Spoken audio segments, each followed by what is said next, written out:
GIIGNL reported that global LNG trade in 2017 recorded its highest annual growth rate since 2010. Can this growth be sustained? Well, yes, indeed. In 2017, the industry experienced a 10% growth rate over the previous year, and this was, as you said, the highest growth rate since 2010. And yes, we believe that in the short term, this kind of growth can be sustained.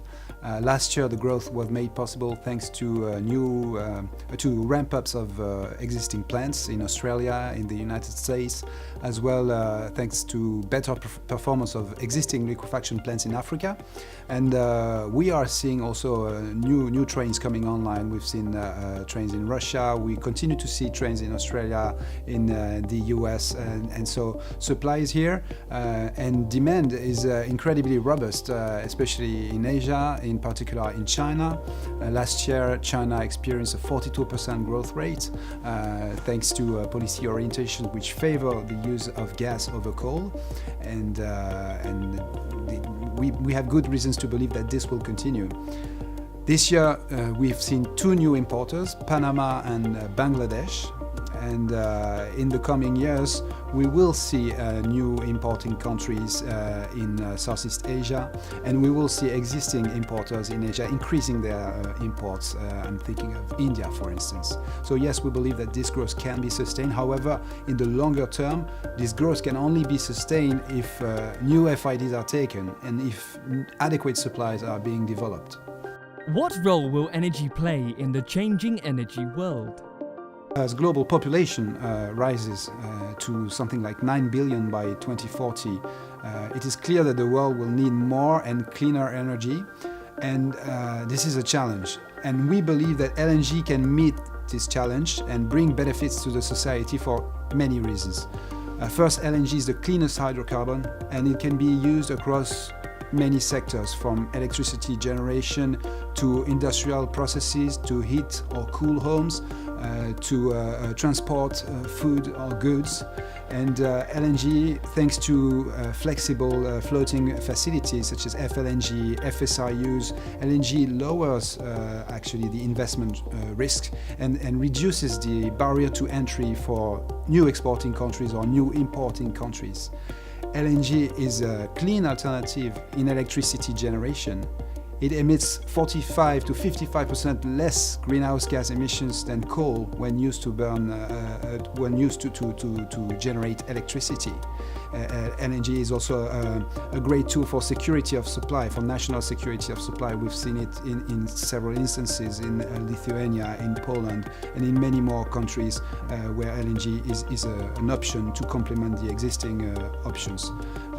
LNG can be liquefied, transported, stored, regasified in small volumes, so it also increases the possibilities to have energy access for customers who are not connected to the gas grids.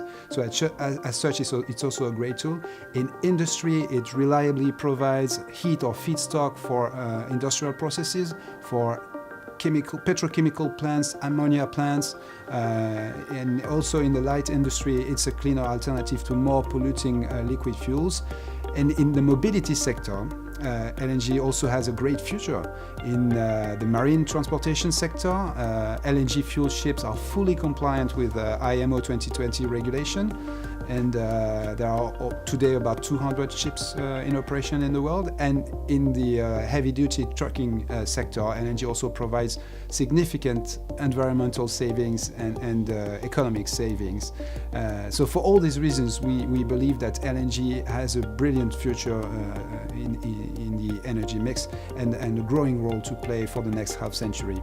Could you tell us how GIIGNL is championing diversity and equality? Well, thank you for giving me this opportunity first. And as you know, gender equality and diversity is not a matter of fairness only. It's also a matter of business performance and a driver to enhance growth. It's an economic issue.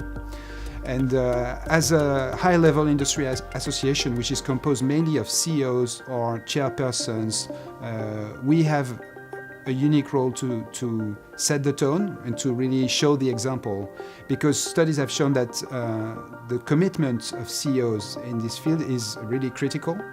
And so within GIIGNL, we have decided to launch a diversity program, a very modest one to start off with, but we will see how it develops. It's called GIIGNL, and as a first step, we will develop a collection of portraits of inspiring women in LNG, because we feel that the contribution of women to the success of our industry should become more visible.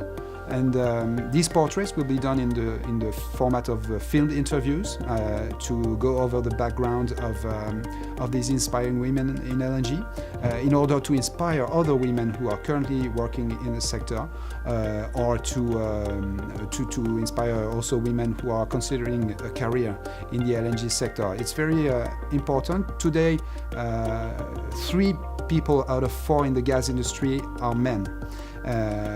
And when you go from the middle management stages to the senior leadership stages, this percentage drops from 22% to 17%. So you see, women really are underrepresented at the top. So our aim is to facilitate the access of women to the LNG industry first, but also to its leadership circles, to make sure that they are represented at the top. Because ultimately, we believe that this will really improve the reputation of our industry. It will improve the well-being of the whole industry, and it will improve also safety and business performance, because let's remember that this is not only a matter of diversity for the sake of diversity, it's really a matter, an economic issue, which impacts all stakeholders. So this is why we're doing it also. Why should industry players attend Gastech exhibition and conference? Well, Gastech is a unique event. It brings together a very diverse crowd, maybe the most diverse in the industry, from upstream to downstream, commercial, technical, VIPs, young leaders, members of the press. So it's really a great place to do business, to do networking, but also to review the major trends which are currently at work in LNG.